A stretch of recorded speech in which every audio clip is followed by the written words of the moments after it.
Welcome to math axis. तो आज का जो वीडियो है आप सभी क्लास 10th के स्टूडेंट्स के लिए बहुत ज़्यादा इंपॉर्टेंट है, क्योंकि इस वीडियो में हम लोग बात करने वाले हैं कि आप क्या कुछ गलतियाँ हाफ ईयरली एग्जाम्स में करते हैं जिसकी वजह से आपके नंबर कम आते हैं और आपको उन गलतियों को दोबारा रिपीट नहीं करना है ताकि आपका एनुअल एग्ज़ाम ख़राब हो जाए। तो अगर आप इन गलतियों को रिपीट नहीं करते हैं तो 100% आप अपने एनुअल एग्जाम्स में मोर देन 90% स्कोर कर पाएंगे। तो पहले तो इस वीडियो में जानेंगे कि आखिर वो कौन कौन सी मिस्टेक्स हैं, कौन कौन सी गलतियां हैं जो अपने हम हाफ ईयरली एग्जाम्स में कर रहे होते हैं, ठीक है। और अब हमें उन गलतियों को क्यों नहीं करना है, उनको हम कैसे अवॉइड कर सकते हैं, उन गलतियों को हम कैसे छोड़ सकते हैं। कुछ हम ऐसे टिप्स भी जानेंगे जिनके थ्रू हम अपने क्लास 10 बोर्ड एग्जाम के परसेंट्स को काफ़ी अच्छा कर पाएंगे।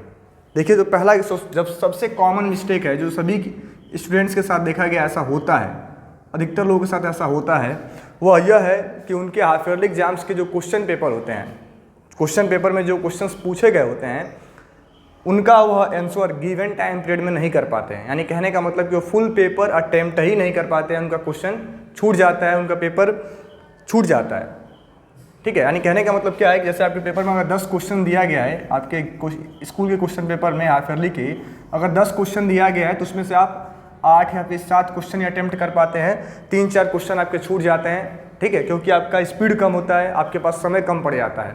सबसे बड़ा मिस्टेक ये होता है, क्योंकि अगर आप इसको सही नहीं करेंगे, आप समय रहते इस मिस्टेक को अगर आप ठीक नहीं कर पाएंगे तो आप अपने बोर्ड एग्जाम में 10-15 नंबर क्वेश्चन तो छोड़ के आ जाएंगे, आते हुए क्वेश्चन आप उसका आंसर नहीं लिख पाएंगे, ठीक है। तो पहला जो गलती आप सभी का होता है टाइम मैनेजमेंट। टाइम मैनेजमेंट यानी कि पेपर को हम कैसे डील करें, कैसे हम गिवन समय में, गिवन टाइम में अपने पेपर को कंप्लीट उसका आंसर लिख पाए, कंप्लीट पेपर सॉल्व कर पाए। तो यह चीज़ें आपको सीखनी पड़ेंगी, ठीक है। दूसरी जो गलती होती है वह यह दिखा गया है कि स्टूडेंट्स अपना आधा अधूरा आंसर लिख के आते हैं। आधा अधूरा कहने का मतलब क्या है कि क्वेश्चन पूछा गया है, मान लीजिए कोई एक कंप्लीट क्वेश्चन कुछ पूछा गया है तो आप सिर्फ और सिर्फ उसका हाफ पार्ट अपने आंसर में लिखते हैं, हाफ पार्ट आप डिस्कस करना भूल जाते हैं या फिर आप नहीं कर पाते हैं, उसको छोड़ के चले आते हैं। देखिए, जैसे आपने देखा होगा कि आपके स्कूल्स में बहुत सारे क्वेश्चन ऐसे आते हैं कि फर्स्ट पार्ट में कुछ और होता है, देन फुल स्टॉप के बाद उसमें एक और सेकंड क्वेश्चन जोड़ा गया होता है, इसमें 2 क्वेश्चन आपस में ऐड होते हैं। तो लोग जल्दीबाजी में या फिर नहीं जानने की वजह से हाफ क्वेश्चन अटेम्प्ट करते हैं, हाफ पार्ट को छोड़ देते हैं। उनको लगता है कि हमने पूरा का पूरा एक क्वेश्चन सॉल्व कर लिया है, लेकिन वैसा वो नहीं करते, वो गलत कर रहे होते हैं, क्योंकि उन्होंने सिर्फ क्वेश्चन के एक पार्ट का आंसर लिखा है, दूसरे पार्ट का आंसर छोड़ दिया है, ठीक है। थर्ड जो मिस्टेक होता है वह उनका यह होता है कि बहुत सारे लोगों का देखा गया है कि क्वेश्चन कुछ और होता है और लोग आंसर कुछ और लिख के चले आते हैं। जैसे आपसे पूछा गया कि कुछ और पूछ दिया गया, किसी और टॉपिक पे आपसे एक आंसर पूछा गया है और आपने किसी और टॉपिक का आंसर लिख के आया। ये सब चीज़ें क्यों हो रही हैं, सब गलतियाँ आपसे क्यों होती हैं? Due to less of concentration. Less concentration का मतलब क्या है कि आप सभी लोग अपने हाफ ईयरली एग्जाम्स को ज़्यादा सीरियस नहीं लेते हैं। ऐसा देखा गया है कि सभी स्टूडेंट्स क्या करते हैं, अपने हाफ ईयरली एग्जाम से पहले मस्ती करते हैं, वो लोग सीरियस नहीं होते हैं। उनको लगता है यार हाफ ईयरली एग्जाम ही तो है, देख लेंगे क्या होगा। तो आप अपने हाफ ईयरली एग्जाम्स में सीरियस नहीं होते हैं, जिसके वजह से आप ये सभी मिस्टेक्स करते हैं। और अगर आप इन मिस्टेक्स को समय रहते नहीं सही करेंगे तो 100% आप अपने बोर्ड एग्जाम में अच्छा मार्क्स स्कोर नहीं कर पाएंगे। और ऐसा सभी लोगों के साथ होता है, सभी लोगों के साथ ऐसा देखा गया है, ठीक है। कुछ लोग क्या होते हैं, जब वो क्वेश्चन पेपर अटेम्प्ट करने जाते हैं तो बहुत ज़्यादा परेशान हो जाते हैं। 2 घंटे उनको बैठने का आदत नहीं होता है, 2 घंटे उनको सिटिंग कैपेसिटी नहीं होती है, 2 घंटे में परेशान हो जाते हैं। 2 घंटे का जो आपका हाफ ईयरली का पेपर है उसमें आप परेशान हो जाते हैं कि कितना लिखना पड़ रहा है, ठीक है। तो ये सब चीज़ें आपको समय रहते दूर करना पड़ेगा, वरना आपका बोर्ड एग्जाम आने वाला है। अगर आप इसको अवॉइड नहीं करेंगे, इसको ठीक नहीं करेंगे तो भैया बोर्ड एग्जाम में बड़ा दिक्कत होने वाला है, बहुत ज़्यादा प्रॉब्लम आप फेस करेंगे, ठीक है। तो आप इस वीडियो को एंड तक देखें और इसमें आप जानें कि आखिर हम इन सब गलतियों को कैसे दूर कर सकते हैं, कैसे हम सही से पढ़ाई करके अपने बोर्ड एग्जाम्स में अच्छा नंबर स्कोर कर पाएंगे, ठीक है। तो हम लोग आगे इसमें कुछ मिस्टेक्स को भी डिस्कस करेंगे, उनका सॉल्यूशन भी जानेंगे कैसे हम उनको ठीक कर सकते हैं, ठीक है। तो देखिए, सबसे पहले तो होता क्या है कि हम लोग अपने हाफ ईयरली एग्जाम्स में, चाहे या फिर हमारा जो स्कूल का टेस्ट होता है, अपनी जो स्कूल की पढ़ाई होती है, जो भी हमारे स्कूल्स के पेपर होते हैं उनको हम लोग ज़्यादा सीरियस नहीं लेते हैं। पहला गलती तो हम नहीं कर रहे होते हैं। जब हम क्लास 10th में आते हैं तो हमारे दिमाग में एक ही चीज़ होता है कि हमारा बोर्ड एग्जाम ही फाइनल एग्जाम है, बाकी जो एग्जाम्स स्कूल के हो रहे हैं वो सारे क्या हैं, दिखावा है, उनका कोई मतलब नहीं है। पहली गलती तो आप यही करते हैं। आपको अपने स्कूल्स के सारे एग्जाम्स को सीरियस लेना चाहिए, चाहे यूनिट टेस्ट हो, हाफ ईयरली हो, चाहे कुछ भी हो, कोचिंग का टेस्ट हो, स्कूल का क्लास टेस्ट हो, सबको आपको सीरियस लेकर चलना चाहिए, क्योंकि किसी भी चीज़ को अगर आपको एक बार करने के लिए हम कह देंगे तो आपके लिए मुश्किल होगा, लेकिन अगर आप उसको पार्ट्स में डिवाइड करके करते हो तो आपके लिए बहुत ईजी होगा।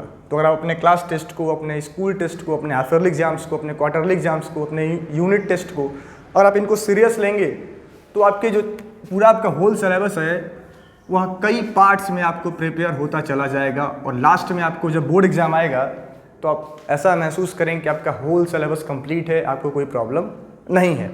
ठीक है, तो हमें जो भी अपने एग्जाम्स हैं, जो भी हाफ ईयरली एग्जाम्स हैं या फिर क्वार्टरली हैं या फिर यूनिट टेस्ट है या फिर क्लास टेस्ट है, सबको सीरियस लेना चाहिए। तो पहला गलती तो आप यही कर रहे होते हैं, बाकी सब गलतियाँ तो आप छोड़ दो, पहले तो आप सीरियस लेते ही नहीं हो।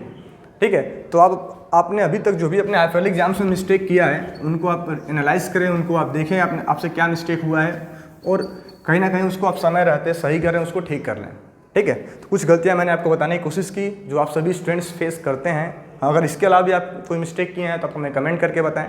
ठीक है, तो देखिए होता क्या है, पहला चीज़ तो आपको अब करना क्या है कि आप अपने हाफ ईयरली एग्जाम से पहले आपने देखा होगा या आपने महसूस किया होगा कि आपने हाफ ईयरली एग्जाम से पहले आप कभी रेगुलर स्टडी नहीं कर रहे थे।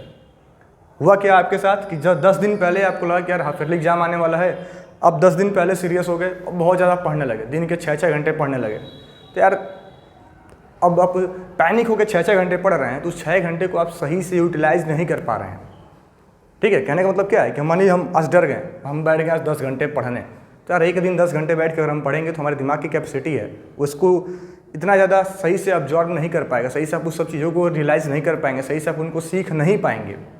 ठीक है, तो पहली बात तो आपका हाफ ईयरली एग्जाम खत्म हो गया है, आपका जो भी स्कूल्स के एग्जाम में कंप्लीट हो चुके हैं, आप अब से अपने बोर्ड एग्जाम के लिए रेगुलर स्टडी शुरू कर दें। रेगुलर कहने का मतलब क्या है कि थोड़ा थोड़ा डेली पढ़ना शुरू कर दें, थोड़ा थोड़ा डेली पढ़ना शुरू कर दें। ऐसा नहीं कि आप अपने जब आपका बोर्ड एग्जाम आएगा आप बोर्ड एग्जाम का इंतजार करें और लास्ट में बैठ जाएं 10 घंटे पढ़ने। ऐसा पढ़ाई मत करो यार, अभी से थोड़ा थोड़ा स्टार्ट कर लो। ठीक है, थोड़ा थोड़ा पढ़ना शुरू कर लो ताकि जब आपका बोर्ड एग्जाम आए, आपका फाइनल एग्जाम आए, तो आप अपने आप को 100% प्रिपेयर पाएँ। क्योंकि कभी वो लड़का आपके क्लास का टॉप नहीं करता है जो एग्ज़ाम के एक दिन पहले पढ़ता हो या फिर एग्ज़ाम के एक हफ्ते पहले सीरियस होता है। टॉपर वही होता है जो रेगुलर चल रहा है और थोड़ा थोड़ा पढ़ रहा है। आप ऐसा देखे होंगे कि आपके क्लास में बहुत सारे ऐसे बच्चे हैं जो आपके हाफ ईयरली एग्जाम के जस्ट एक दिन पहले मस्ती में थे, खेल रहे थे, एंजॉय कर रहे थे। ठीक है, और आप बहुत ज़्यादा परेशान थे, दिन भर आप पढ़े जा रहे थे, फिर भी आपका नंबर उनसे कम आया और उनका नंबर आपसे ज़्यादा आया। क्यों? क्योंकि वह इसको फॉलो करते हैं और रेगुलर स्टडीज़ में है, डेली पढ़ रहे हैं। ठीक है, डेली अगर आप 2 घंटे की पढ़ाई रेगुलर कर रहे हैं, 2 से 3 घंटे आप डेली पढ़ रहे हैं, मैं ज़्यादा नहीं कहता हूँ, 2 से 3 घंटा डेली आप पढ़ रहे हैं तो सफिशियंट है आपके लिए। अगर आज से भी आप सीरियस हो जाएंगे, 2 से 3 घंटे डेली पढ़ेंगे तो अपने बोर्ड एग्जाम में बहुत अच्छा कर पाएंगे। जो ये कहता हूँ कि आप 6-7 घंटे डेली पढ़िए, छोड़ दो उसको यार, बस आप 2-3 घंटे डेली पढ़ो, आप 100% अपने बोर्ड एग्जाम में अच्छा कर पाएंगे। ठीक है, अब ये 2-3 घंटे के जो मैं पढ़ाई आपसे कह रहा हूँ, आप इसमें अपने स्कूल के टाइम, स्कूल के होमवर्क्स को, कोचिंग के होमवर्क्स को काउंट नहीं करेंगे। ये आपका खुद का सेल्फ स्टडी होगा जो आप अपने अदर सब्जेक्ट्स को, मतलब जो आप स्कूल के होमवर्क और कोचिंग के होमवर्क्स के अलावा कर रहे हैं, जो आप खुद से कर रहे हैं, आपका सेल्फ स्टडी है, आप इसमें रिवाइज कर रहे हैं जो चीज़ें आपको पढ़ाई गई हैं। ठीक है, तो आप रेगुलर थोड़ा थोड़ा पढ़ना शुरू कर दो, तो आप ऐसा देखेंगे कि जब आपका बोर्ड एग्जाम आएगा तो आप भी एकदम मस्त, एक बोर्ड एग्जाम के एक दिन पहले आप भी अपने फ्रेंड्स के साथ क्रिकेट खेल रहे होंगे। ठीक है, कुछ आप गाना सुन रहे होंगे, रिवाइज कर रहे होंगे, एंजॉय कर रहे होंगे, मतलब उतना आप टेंशन में नहीं होंगे। ठीक है, और आप थोड़ा थोड़ा डेली पढ़ेंगे तो आप मोर देन % आप स्कोर कर पाएंगे। ठीक है, मोर % आप स्कोर कर पाओगे। 90% अगर आप सोच रहे हैं तो आप 95% भी स्कोर कर सकते हैं और आप डेली पढ़ रहे हैं थोड़ा थोड़ा।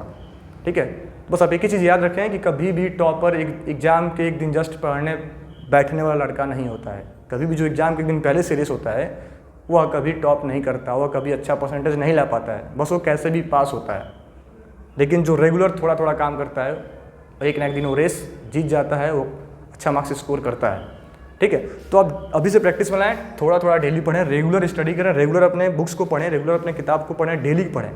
ठीक है, देन सेकेंड जो टिप्स है वह यह है कि आप सभी क्या करते हो, अभी तक आपने क्या कर रहे थे, आप जो कुछ भी आपको कोचिंग में पढ़ाया जा रहा था, जो कुछ भी आपके टीचर आपको स्कूल में पढ़ा रहे थे, आप बस उनको गए और अपने पेज पे नोट किया, जो आपकी कोचिंग का ट्यूशन कॉपी होती है, जो आपकी स्कूल की कॉपी होती है, रफ कॉपी होती है, उस पर आपने इनको नोट किया ऐसे और आप ला के उसको बैग में रख दिया, फिर कहीं फेंक दिए। उसको अपने दोबारा उसका मतलब उसका आपने यूज़ किया ही नहीं जो आपको पढ़ाया गया।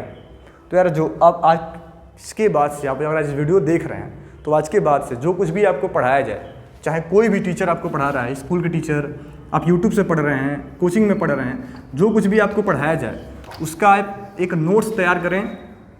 पहले तो जो आपको स्कूल के टीचर या फिर कोचिंग के टीचर पढ़ा रहे हैं उनका जो नोट्स है उसको आप अपने ट्यूशन कॉपी में, रफ कॉपी में, जिस भी कॉपी में आप नोट्स लिखते हैं उसमें उसको नोट डाउन करें। देन घर पे आकर के या जो आपका नोट्स है इसका एक समरी या फिर ये सेम नोट आप इसको खुद के वर्ड में अच्छे से प्रिपेयर करें। इस नोट्स को आप कहीं पर अच्छे से लिखें और उसको उसी दिन उसको आप खुद से रिवाइज़ करें जो आपको पढ़ाया गया है। उस दिन आप खुद ही उसको खुद से पढ़ें, एक बार उसको खुद ही रिवीजन करें, खुद ही उसका एक बार आप रिपीटिशन करें घर पे आके। ऐसा नहीं कि आप कोचिंग से पढ़ के आ गए, जो आपको यहाँ पढ़ा दिया गया आप उसको भूल जाओ, ऐसा मत करो। जो कुछ भी आपको यहाँ पढ़ाया गया है इसको आप नोट डाउन करें और फिर घर पे आके सेम नोट्स को या तो आप कॉपी कर लें या फिर उस नोट्स को अपने वर्ड्स में, अपने खुद के शब्दों में लिखने की कोशिश करें, उसको कॉपी करें, उसको एक बार रिवीजन करें। तो इसका बहुत ज़्यादा बेनिफिट आपको मिलेगा। आप इसको तुरंत के तुरंत आप समझ पाएंगे। अगर आपको उसमें कुछ नहीं समझ में आ रहा, आपको उसमें डाउट कुछ होगा तो आपको उसी दिन पता चल जाएगा और आप अगले दिन अपने टीचर से पूछ सकते हैं। तो पहले तो आप जो नोट्स आपको जो भी क्लास में आपके ट्यूशन में पढ़ाया जा रहा है उसको आप उसी दिन जस्ट रिवाइज करें घर पे आके, ठीक है। उसको आप ऐसे ही पैक करके छोड़ ना दें। देन अब आपको करना क्या है, थर्ड ये है कि जो कुछ भी आप लर्न कर रहे हैं, कुछ आप कुछ पढ़ रहे हैं, कोई अगर आप अपने मन से कोई चैप्टर का रीडिंग लगा रहे हैं, जैसे हिस्ट्री का, सिविक्स का, साइंस का, केमिस्ट्री का, बायोलॉजी का या फिर फिजिक्स का कोई चैप्टर अगर आप पढ़ रहे हैं तो भी जो कुछ भी उसमें इंपॉर्टेंट पॉइंट्स हैं, जो कुछ भी उसमें आप इंपॉर्टेंट पॉइंट्स हैं जो आपको लगता है कि यह आपके लिए जानना इंपॉर्टेंट है। जैसे जब हम लोग बुक पढ़ते हैं तो हमारे बुक में कई सारे ऐसी चीज़ें होती हैं जिनको एग्जाम्पल के थ्रू समझाया गया होता है। तो वह जो एग्जाम्पल होता है वो तो हमारे एग्जाम में आएगा नहीं, हमसे एग्जाम्पल तो पूछा जाएगा नहीं कि हमें इस पूरा डिटेल एक्सप्लेनेशन लिख के दिखाओ एग्जाम्पल के द्वारा। ऐसा नहीं ना पूछा जाता है, आपसे कॉन्सेप्ट पूछा जाता है, आपसे उसका मतलब पूछा जाता है कि अगर फोर्स हम पढ़ रहे हैं तो फोर्स होता क्या है। ये थोड़ा ना पूछा है कि फोर्स को पूरा एग्जाम्पल से डिफाइन करो जैसे हमारे बुक में डिफाइन किया गया है। तो जो कुछ भी आपको पढ़ाया जाए, जो कुछ भी आप पढ़ रहे हैं अपने बुक के थ्रू, उसमें जो इम्पॉर्टेंट पॉइंट्स हैं आप एक पेज लें या फिर अपनी कॉपी बनाएं, जो कुछ भी आप पढ़ रहे हैं इंपॉर्टेंट पॉइंट्स को इसमें नोट डाउन करते चलें, ठीक है। और आप 2 पेज पढ़ रहे हैं तो 2 पेज में जो कुछ भी आपके काम का है, जो लग रहा है कि एग्जाम में आपसे पूछा जा सकता है, कुछ इंपॉर्टेंट है, उसको आप नोट डाउन करें, ठीक है। ताकि जब आपका एग्ज़ाम करीब आए तो आपको फिर दोबारा पूरा चैप्टर ना पढ़ना पड़े। अब कोई चैप्टर है 10 पेज का है तो 10 पेज पढ़ने से बढ़िया है कि उसको हम 2 पेज में समराई कर लें, समरी उसकी बना लें और उस 2 पेज को हम रिपीट कर लें, पढ़ लें। क्योंकि 10 पेज से कहीं 2 पेज पढ़ना हमारे लिए आसान होगा। और सबसे अच्छी बात होगी कि आप इसको खुद बनाए होंगे, आप खुद ही इनको नोट डाउन किए होंगे, तो जब आप दोबारा इसको रिपीट करेंगे तो ये आपको याद हो जाएगा। इसमें आपको ज़्यादा प्रॉब्लम फेस नहीं करना पड़ेगा। तो मेरा ही कहना है कि जो कुछ भी आप पढ़ रहे हैं उन सभी इस चैप्टर के इंपॉर्टेंट पॉइंट्स को आप नोट डाउन करें। कोशिश करें कि जो आपका चैप्टर है, जो चैप्टर आपका 10 पेज का है, 15 पेज का है, आप उसको 2 से 3 पेजों में उसका एक समरी आप तैयार कर लें, उसका एक शॉर्ट फॉर्म या एक समरी अपने आप से आप उसका एक नोट्स बना लें। नोट्स आप किसी कॉपी मत करें, नोट्स आप खुद से क्रिएट करें। जो कुछ भी आपको उसमें इंपॉर्टेंट पॉइंट्स लग रहे हैं उसको आप देख के लिख लो। आप अपने क्लास में देखते होंगे ऐसे बहुत सारे बच्चे हैं जो पूरे बुक पे हाइलाइटर से लाइन बना देते हैं, वो दिखावा कर रहे होते हैं, वो कुछ इंपॉर्टेंट पॉइंट्स नहीं लिख रहे होते हैं। हाईलाइट करने से बढ़िया रहेगा आपके लिए कि आप उसका नोट्स बनाएं, क्योंकि आप नोट्स अगर बनाएंगे तो जो इंपॉर्टेंट पॉइंट्स आप नोट डाउन कर रहे हैं इसमें से कुछ इंपॉर्टेंट पॉइंट्स आपको उसी दिन याद हो जाएंगे, उसी दिन आपको दिमाग में आ जाएगा, ठीक है। तो आप नोट्स बनाएं, ना कि उसको बैठ जाए हाईलाइट करने। हाईलाइट करने से बढ़िया है कि आप उसका खुद का नोट्स क्रिएट करें, ठीक है। देन 4th पॉइंट है कि जो कुछ भी अगर आप कुछ रिवाइज कर रहे हैं, कुछ चीज़ों को आप लर्न कर रहे हैं तो उसको लिख के याद करें, उसको राइट, जो भी चीज़ आप लर्न कर रहे हैं उसको राइट करके लिख के याद करें, ठीक है।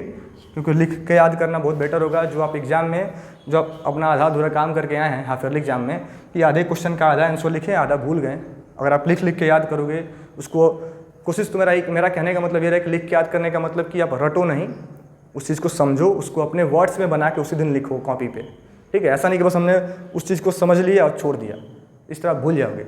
लेकिन आप एक क्वेश्चन पढ़ रहे हैं, उस क्वेश्चन को आप समझ करके या तो आप उसको लर्न कर लो, और लर्न करने से बेटर रहेगा कि आप उसको समझ करके अपने वर्ड्स में उसका आंसर उसी दिन एक रफ कॉपी पे लिख के आप प्रैक्टिस कर लें, आपके लिए ज़्यादा बेटर रहेगा। तो खुद से उसको लिख के उसी दिन प्रैक्टिस करें, ताकि जब आपका एग्ज़ाम आए तो ज़्यादा हमें फोर्स ना लगाना पड़े, और जो हमारी हाफ ईयरली एग्जाम में गलतियाँ हुई हैं कि हम आधा अधूरा आंसर, इनकम्प्लीट आंसर लिख के आए हैं, अगर आप उसको लिख के याद करेंगे, समझ के उसको लिखेंगे, तो यह मिस्टेक आपसे दोबारा नहीं होगा। तो अगर ये वीडियो लगता है कि आपके लिए हेल्पफुल है तो हमारे चैनल को सब्सक्राइब करें, क्योंकि ऐसे और भी वीडियो आपको डे टू डे मिलते रहेंगे। Thank you.